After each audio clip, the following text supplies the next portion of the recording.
Rodney Glenn King, 25 years later.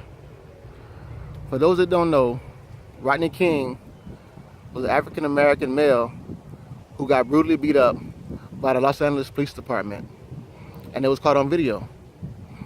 So I had just moved to California. I had been there for 3 days before the riots happened, and I can remember people talking about the trial and talking about if they set those cops free, they were going to burn Los Angeles down. So when they were in court and they were getting ready to announce the verdict, we were glued to the TV waiting for the verdict to happen. And so when they found those cops innocent, it wasn't 10 minutes before the convenience store, we live by a convenience store, the convenience store by our house, it wasn't 10 minutes before people ran into the store. You could hear the car, the tires screeching from the car, and you can hear the people jump out. You can see the people jump out and run inside the store and start looting. The owner of the store was running out. They were beating him up as he ran out of the store, and it just started from there. Like in urban areas, hold on a sec. Well, anyway, in urban areas, there's stores on every corner pretty much. Convenience stores, little mom and pop stores on every corner. So on every corner you can see people running in the stores looting. Some of them they set on fire, some of them they didn't loot. And this went on in Los Angeles, I think it went on in Compton, it went on, I don't know, I'm not too sure about Long Beach, but there were some brown and black people that the majority live in that area.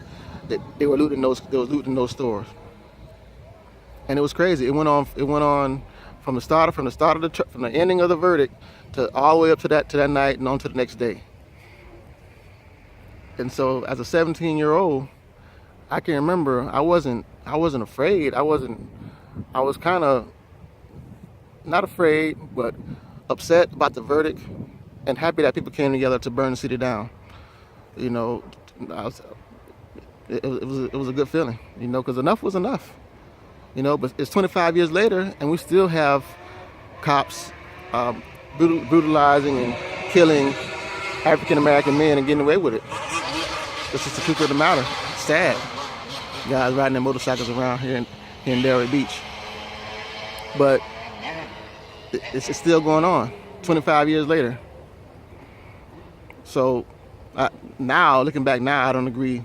You can't win with violence, but then it was what it was. I'm not gonna say it is what it is. So 25 years later, I was asked by a family member what anniversary was it today, and I thought about it like happened yesterday, even though it wasn't yesterday. It's 25 years later, but it feels like it's something that I never forget because it was young. I just got there. I just moved to California, looking for a new start. And the riots jumped off, and it's a memory that'll be etched in my brain forever. So I just thought I'd share with the younger generation. If you don't know, if you haven't never heard about the Rodney King riot, look it up. But like I say, it was crazy. They even deployed the National Guard. The National Guard came. I remember the National Guard coming through. They had them rolling down the streets of Los Angeles.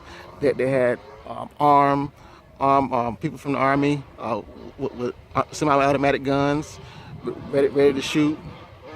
They had Orientals with semi-automatic rifles on the roof of their stores, ready to shoot if people try to loot their stores. So, you know, my dad was real protective of me. He didn't want me going out to get into what was going on. But eventually, you know, I went out and did a little stuff after everything had calmed down. But the store right next to our house, they tried to set it on fire. It started burning. We had to eventually go over and help put it out.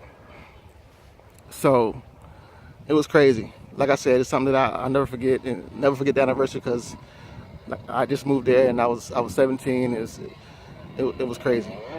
So anyway, if you're not a subscriber, if you know anything about the riot, please feel free to comment down below, like and subscribe, and I guess I'll check you in the next video.